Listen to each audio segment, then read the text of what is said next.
Hi boys and girls! I was sitting here with my cup of tea and it reminded me that I have a beautiful book that is called My Little Teacup, and I thought I would share it with you. So do you have anything that you think is so special? Sometimes you don't even want to use it. You don't want to get it ruined, or you don't want to lose any parts of it, or you want to keep it just the way it is. Well, that's the idea about this beautiful little teacup. So, we're going to dig in. So let's take a look inside and see more of what it's about, shall we? My Little Teacup by Jennifer Chatman. And this one is signed, Be Who You Were Made to Be. And that's Jennifer, the author. My little teacup was born missing a part. Half of his heart that was painted on the inside was not there. Our family understood that it was rare to have a cup like this. It made him special in good ways and some not so good ways. His outside was beautiful and striking, but his inside was just not the same as the other teacups. He looked just like the other teacups, unique of course, but the same. Made of bone china, as all good teacups were, his handle was sturdy. The bowl of his cup was without any chips or cracks and appeared to be quite capable of holding very hot tea. But because of his missing part, our family was afraid that if we put him to work, we could damage him further. We kept him up high so we would not be tempted to grab him or accidentally knock him over. We put him on a shelf for his protection, to be admired but never touched.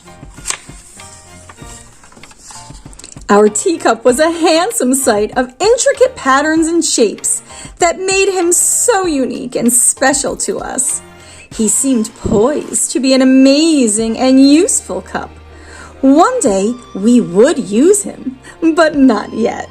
He seemed ready and eager, but we were not. We were afraid. We loved him so much that we did not want to hurt him in any way by making him work too hard. One of his fellow teacups seemed to be the workhorse or the go-to cup for all our daily tea time. He was reliable and strong and easy to choose for the job. There was no fear when picking this cup. He delivered our tea time and time again and started to show the wear of constant use. Another fancier cup would get selected to serve tea to the little girls at their frequent tea parties. She was pretty and delicate, but equally strong. Her beautiful but capable form made her the perfect choice for entertaining.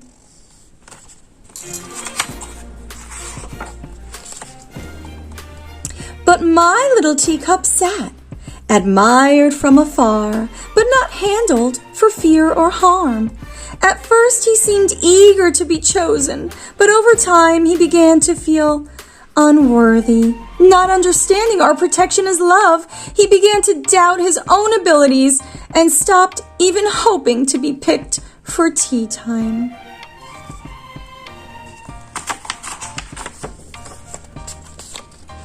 One early morning during a visit from Grandma, I came down from my night's rest to find my teacup missing from his usual spot.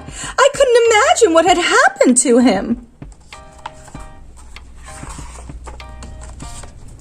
I noticed Grandma sitting quietly on the porch, wrapped in a blanket, sipping on a cup of tea, watching the rising of the morning sun.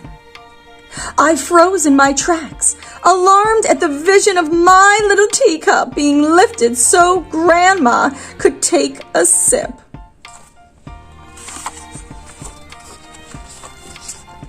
Not wanting to startle the old woman into dropping my beloved cup, I took a deep breath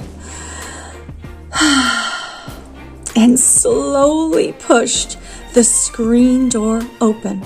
The door let out a welcoming squeak just loud enough to rouse Grandma from her thoughts. I said, in my steadiest voice possible, "Good morning, Grandma. I hope you slept well. How about you let me get a better cup for your tea? Something is wrong with that one." Grandma replied, "Nonsense, dear. Don't trouble yourself. This cup is just fine."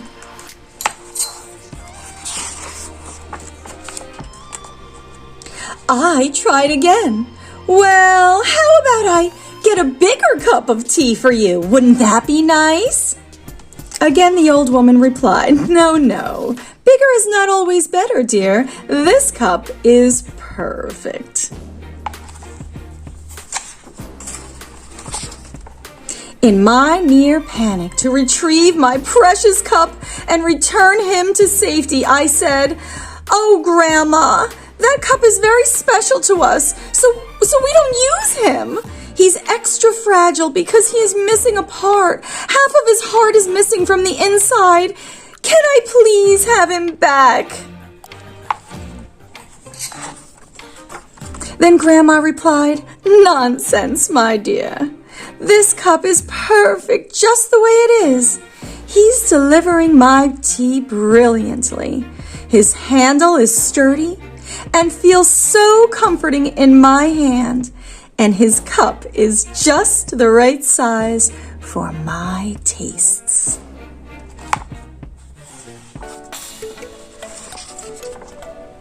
It was true. My little teacup was indeed delivering the perfect cup of tea. He was capable and strong, without hesitation or stumble. He was able to expertly tolerate the very hot tea, just as he was made to. It was then that Grandma added, "And see, there's nothing wrong with his heart. It is fine." As she raised the cup high in the air, with the early morning sun shining through the bone china, I could see that she was right. His heart was perfect.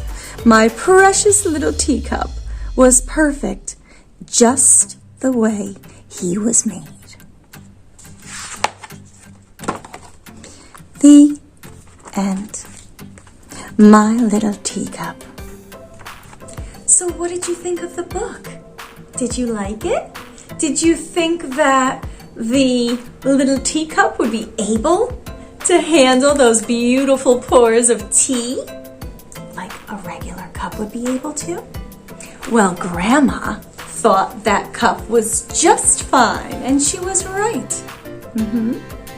Do you have anything that you hold dear to your heart that you feel like sometimes you shouldn't use? Maybe a special piece of jewelry or a toy that has tons of pieces and you're worried one's gonna get lost, so you just put it on the shelf and you don't use it?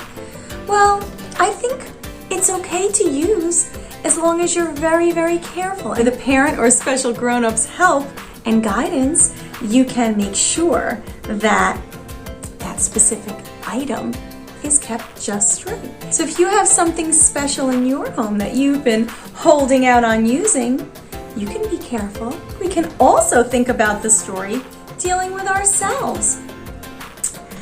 Sometimes when we think we can't handle something, we really can. just like that little teacup. So that's the story of My Little Teacup.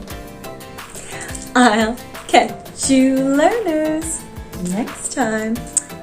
And now let's drink a cup of tea, shall we? Learning zone.